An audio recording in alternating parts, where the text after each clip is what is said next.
नमस्कार,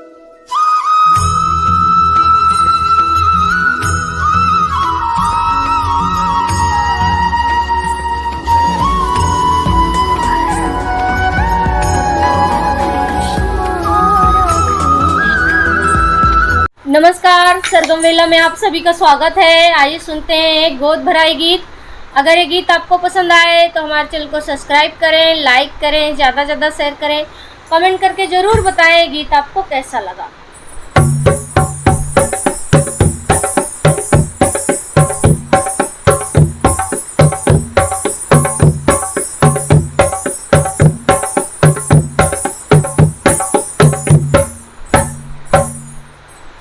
नैहर से आई है पियरिया पियरिया बड़ी सुंदर हो। नैहर से आई है पियरिया पियरिया बड़ी सुंदर हो। ललना ही पियरी हम पहिना गोद के भराई नु हो। ललना ही पियरी पहन बैठा गोद के भराई नु हो। नैहर से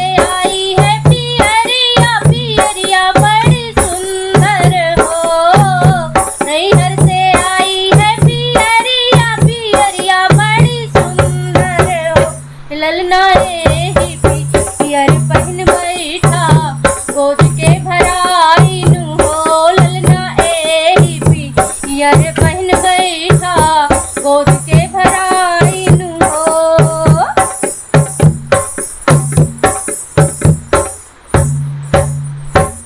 नजरे उतारे हमरी सासू जी और हमसे ही पूछे हो।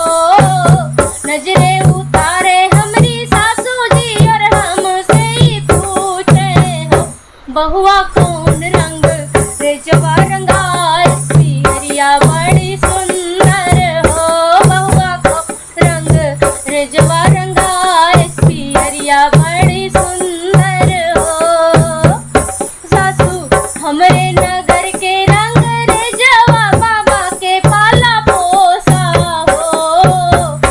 सासू हमरे नगर के रंग रेजवा बाबा के पाला पोसा।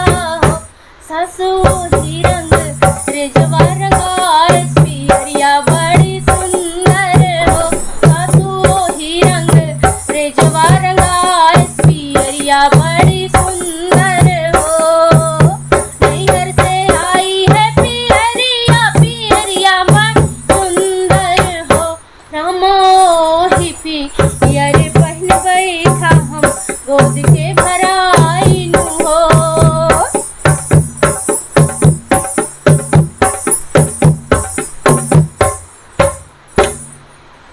गुदिया भरत हमरी जेठनी और हमसे ही पूछे हो।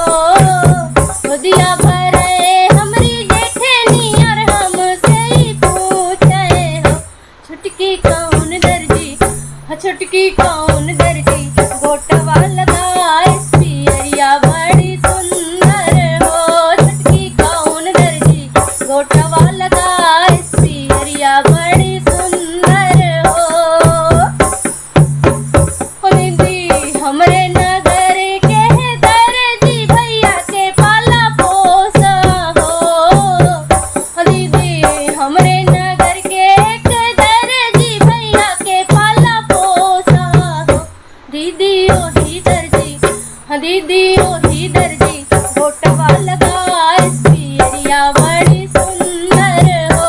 दीदी ओही दर्जी गोटवा लगाए पियरिया बड़ी सुंदर हो। नैहर से आई है पियरिया पियरिया बड़ी सुंदर हो। नैहर से आई है पियरिया पियरिया बड़ी सुंदर हो। रामो ही ललना ओ ही पियर पहन बैठा हम गोद के भराई नु हो। ललना ओ ही पियर पहन बैठा हम गोद के भराई नु हो।